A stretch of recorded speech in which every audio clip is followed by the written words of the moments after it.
You know, looking back, I can see how this laser focus to save Mitchell had its effects on our entire family. When you're the forest, it's so hard to see the trees. Our daughter Mallory would say, "You know, Mom, you don't have to wear tennis shoes every day. A lot of moms wear really cute shoes. You could get some too, you know." She was in second grade. You know, we never stopped teaching.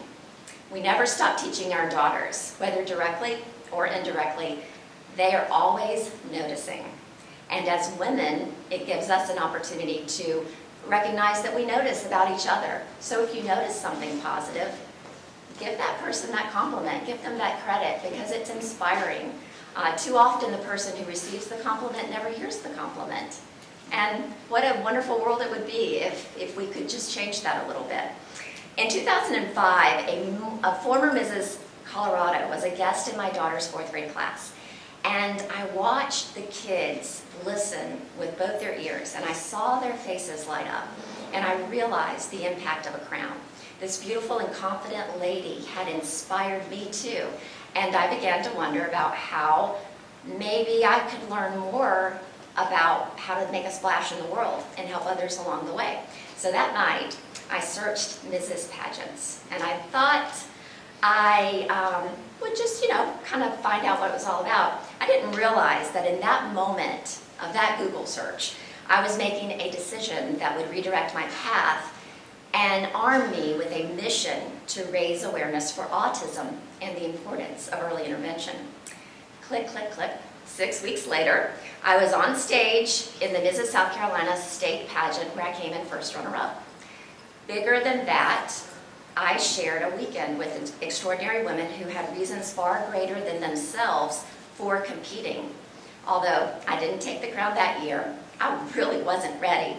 I gained something far greater. I gained confidence. The judges approached me after the pageant with encouragement to continue promoting my platform. And they told me this was a relevant cause. This was 2005. Autism was not as known and talked about as it is today.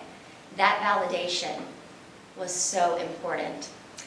Autism has changed a lot since our journey, and I'm very thankful for the women who recognized the relevancy of my platform message long before autism spectrum was a term. Autism is an isolating world for the child who is lost within themselves, struggling to find a bridge of communication to the outside world. And autism is also isolating to the family, who no longer is able to accept invitations to dinner, ball games, and movies because of the transitional and sensory issues that often accompany autism. However, as Mrs. South Carolina, I found the confidence to reach the community, and one by one developed relationships that nurtured my life, giving meaning to the struggles and keeping me focused on a bigger picture, which did not include self-pity. Elevate. Find a purpose bigger than yourself and raise it up to give you courage to step outside your comfort zone. My daddy always told me, I sound like Forrest Gump, my mama, I got my daddy. I got a mama too, but she was used in that movie so much, I'm gonna say my daddy. He always told me that you can't give too much credit away because it will always return to you with interest. When you hold a candle over someone's head, you shine too. Do you know how awesome it feels when the entire Fort Mill Police Department displays an Autism Speaks, like this, magnet on the bumper of their police cars in the month of April? It was like a high five. Every time I would pass one going through Fort Mill, it was like, I'm not alone. I've got a support. And even something that simple for a mother that is just really just trying to get through the next minute is so important.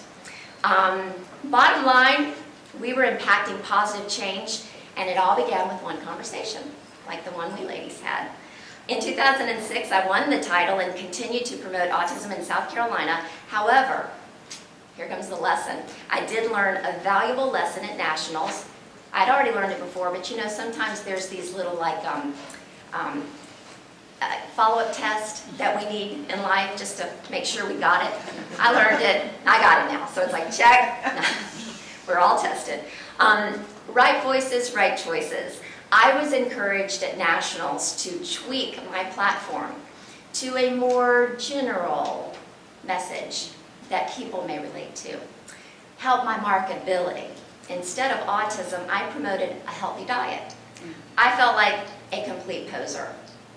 And I didn't place in top 10. And I remember the crushing blow to my pride when my name was not called. And then the voice inside my head whispered, there is still more work to do at home. Timing is everything, and this was not my time to be Mrs. United States. So over the next couple of years, life continued moving forward with a good balance between work and family. The opportunity to work on radio and TV developed through conversations I'd had as Mrs. South Carolina out in the community promoting autism. And our son started eating bacon at 3 years old. Suddenly, he wanted to eat bacon, and things began to change in a biological way with his body, and he began to catch up. And today, he's in 5th grade. He no longer has an autism diagnosis. For a trained eye, you might see my little guy and say he's a bit quirky. But you know what? That's cool. I like quirky, you know? It's all good. Let's get to the word generate. Generate. Live in the moment. Every moment can have a purpose, as long as you pause enough to see it. You know that saying, stop and smell the roses? They had it right. By taking that concept, we have a model for success. When I'm coaching young girls to prepare for a pageant, which for me, it's not about the outside beauty. You know, you can have the right dress, you can have the right earrings. And aren't these pretty? These are Leah Sophia. Thank you, BJ. And notice my bracelet. Isn't that beautiful? Sorry. That was just such a perfect segue. I just had to go there. The thing is, what I have noticed through this process, what I've discovered, and I really didn't discover it so much with my young girls, who are older girls now, sometimes it's hard to teach your own children. I can't. So, but I can, you know, other children kind of dig me. And if you want to be cool with if you want to be cool with your kids, just be popular with their friends. And then you're like, woohoo. I know, it's ridiculous. But what I teach the girls in terms of preparing for a pageant is to pause, process, plan, and present. Too often, you know, we do things and we don't even know why we're doing them. So there's always that pause.